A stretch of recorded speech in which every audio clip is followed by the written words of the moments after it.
Now, the Roman Empire internally was not very rich. Africa became the breadbasket for the Roman Empire.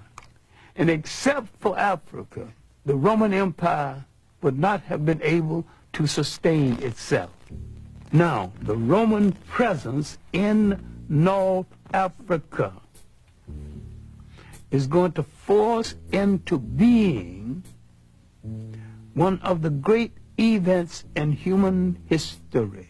Roman taxation, Roman oppression would cause people to turn to new gods and question old gods, to turn to a story about a God who comes forth to rescue them. Now, they would draw from African folklore the story of the child in the manger. Now, what am I saying? Later, in retrospect, he was referred to as Jesus Christ.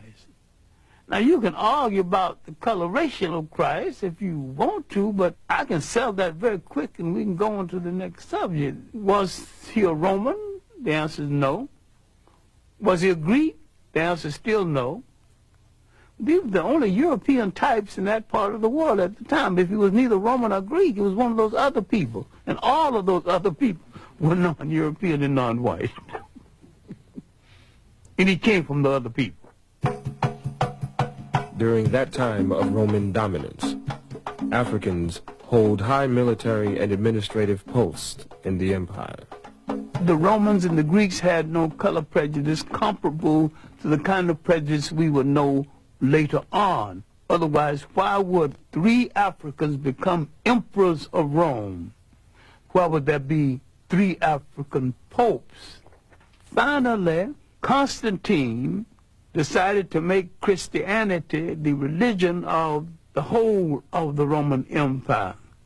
Now we're coming to the critical period when the Roman domination of the church so corrupted the church, the Africans began some disenchantment with the Roman interpretation of Christianity. Constantine calls a council of bishops and priests at a place called Nice. It's the Nicene Conference. It is at this conference that the European created a European concept of Christianity. It was at this conference that they began to take the African saints out of the literature of Christianity. Now the corruption had started. The physical concept of Jesus Christ did not exist. Now, how did it come into existence? Because the Pope commissioned it to come into existence. Michelangelo painted the picture using one of his relatives as model.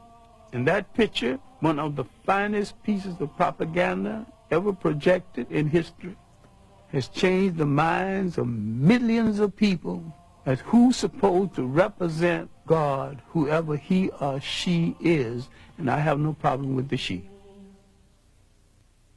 Spirituality is a way of accepting the fact that there is a spiritual force in the universe larger than all of mankind.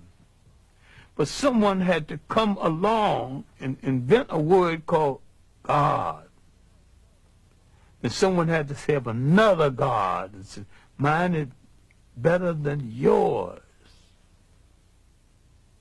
And someone had to create faith. Someone said, I have the true faith.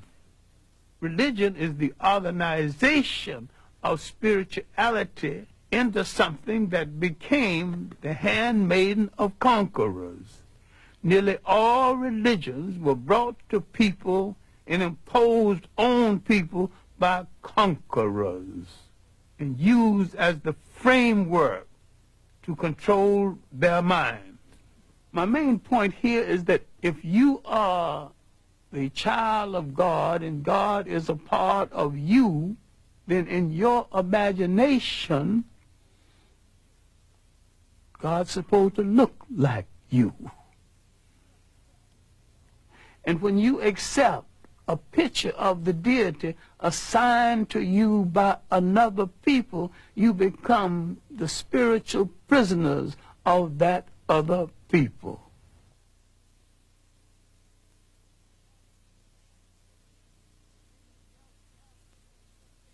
Many Africans became Roman citizens, just like many black Americans today.